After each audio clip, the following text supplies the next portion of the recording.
বানপানীৰ সময়ত লক্ষীপুৰ চালিয়ান কেয়াৰ হাস্পতালৰ প্ৰশংসনীয় পদক্ষেপ।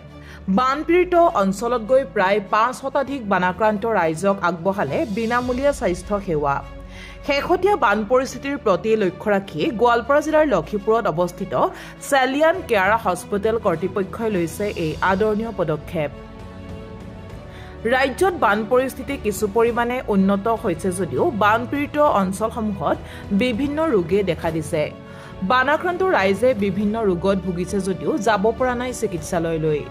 আৰু এই দুখীয়া দৰিদ্ৰ ৰাইজৰ স্বাস্থ্যৰ প্ৰতি লক্ষ্য ৰাখি দেওবাৰৰ দিনা বানত ক্ষতিগ্ৰস্ত হোৱা মেচাৰভিটা গাঁৱত লক্ষীপুৰৰ ব্যক্তিগত চালিয়ান কেয়াৰ হাস্পতালৰ উদ্যোগত অনুষ্ঠিত হয় বিনামূলীয়া স্বাস্থ্য শিবিৰ।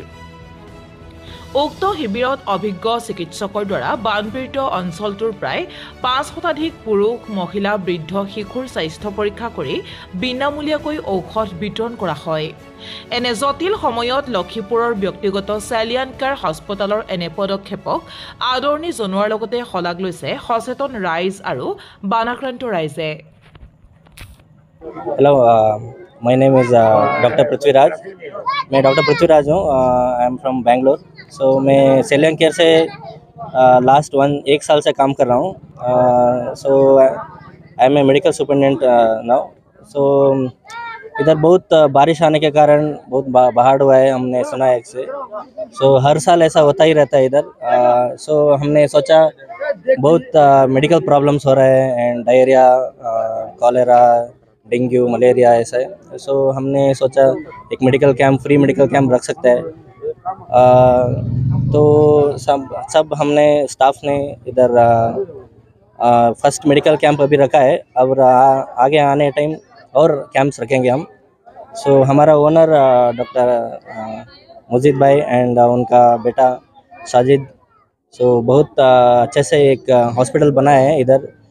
अभी कोई ट्रीटमेंट के लिए सब जगह गोलपारा जाने का ज़रूरत नहीं है, तो लखीपुर में ही आपको सब फैसिलिटीज़ मिल जाएगा। अभी हमारा टॉप डॉक्टर्स है, चेन्नई से ऑर्थोपेडिशियंस है एंड गायनिकोलॉजी डॉक्टर्स है एंड मैं खुद ICU स्पेशलिस्ट हूँ। मैं खुद अपोलो में काम कर रहा था।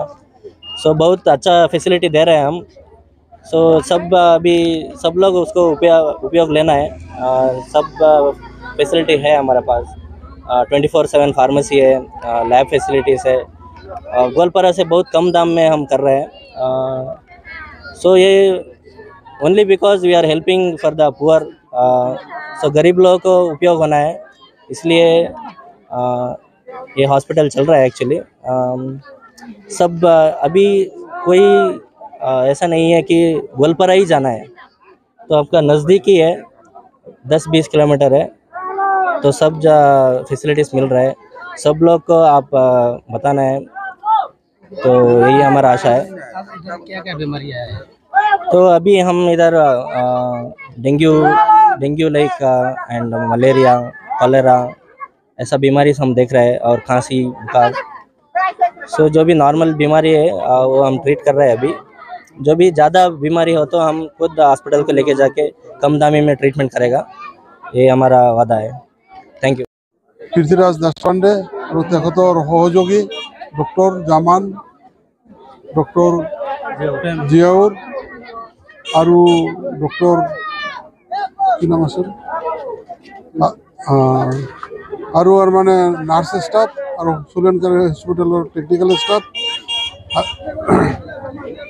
राइजर रिक्वेस्ट हिसाब से राइजे अनुरोध करा मैं जानो मैं ये अंचल हावा पानी खाई डांगर हुआ ये अंचल मोर घर मैं देखिलो राइजर विराट बानपानीर समय मानुर अहा जा रास्ता घाटर सुविधा हॉस्पिटल जोर कारण मानुर सुविधा ना पर्याप्त नावो ना मथर ऊपर मैं कैम्पर निचिनाक चारिफाले गाँव मैं आहते गम पालो रास्ता इमान बेया खोजकाढ़ी जाओ असुविधा जिए नहक राइजर रिक्वेस्ट हिसाब से विशेषक मानने इरे अंचल 2-4 मानु हॉस्पिटल काम करे, प्राइवेट हॉस्पिटल काम करे जनाले मैं निजे चालू 2 दिन मान आगत तार पाছত आलोचना करी इते एटा फ्री कैम्प কৰা डॉक्टर माने डॉक्टर पृथ्वीराज और डॉक्टर जामान 2 जामान আছে। আজি তেওঁলোকক বিশেষকৈ ধন্যবাদ দিছোঁ যে তেওঁলোকে এই নিজৰ আজি বন্ধৰ দিনতো আজি ছানডে ৰেষ্ট পায়, কিন্তু তেওঁলোকে ৰেষ্ট লোৱা নাই। ৰেষ্ট নোলোৱাকৈ ৰাইজক সেৱা কৰাৰ কাৰণে, কাৰণ ইয়াৰ মানুহখিনি প্ৰায় 90% মানুহ কৃষিজীৱী, গৰীব আৰু মানে তেওঁলোক দিন মজুৰি কৰি খোৱা মানুহ। মই জনাইছে মোৰতো জন্ম ইয়াতেই, কাৰণ মই এই মানুহৰ লগতেই ডাঙৰ দীঘল হোৱা। সিহঁতক যদি মানে ন্যূনতম পৰিমাণৰ অলপ সকাহ দিব পাৰোঁ, সেইকাৰণে ডক্টৰ গ্ৰুপ তেওঁলোকে আহিছে। তেওঁলোকে মানে ইয়াতে আহি চাইছে, ইয়াত মানুহখিনি জ্বৰ, চৰ্দি, কফ, ডিচেণ্ট্ৰি, পাতলা পায়খানা এইবিলাক হৈ আছে। বিশেষকৈ জ্বৰটোৱে বেছি হৈছে, মানে ইয়াৰ পিছত মানে পানীবিলাক শুকাই আছে আৰু মানে হ'ব আৰু মানে বিভিন্ন ৰোগত আক্ৰান্ত হ'ব। সৰু বাচ্চাবিলাকো আছে, স্কুলৰ ষ্টুডেণ্টো আছে। মই আশা কৰোঁ তেওঁলোকে ভাল সেৱা আগবঢ়াব। ষ্টাৰ্টহে হৈছে, ঔষধখিনি ফ্ৰী দিয়া হৈছে, আৰু ইয়াৰ পিছতো যদি প্ৰয়োজন পৰে আকৌ কেম্প কৰা হ'ব। আৰু ইয়াৰ ৰাইজৰ অনুৰোধ জনাইছোঁ, আমি শ্ৰীলংকাৰ হস্পিটেলত গ'লে আমি কম পইচাত ৰাইজৰ আৰু উপকাৰ কৰিব পাৰিম।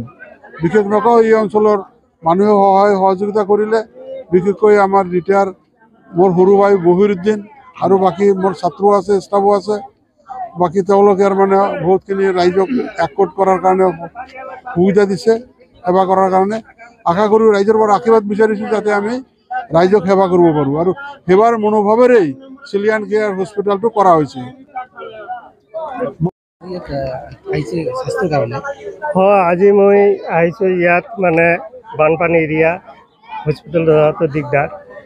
আমাৰ ইয়াত আহি যিটো কেম্প কৰিছে, আমাৰ সকলো প্ৰকাৰৰ উপকাৰ হৈছে।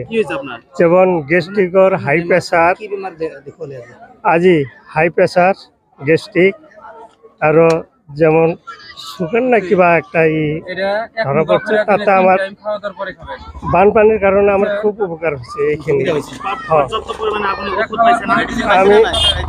আমি বিনামূলীয়াভাবে মেডিসিন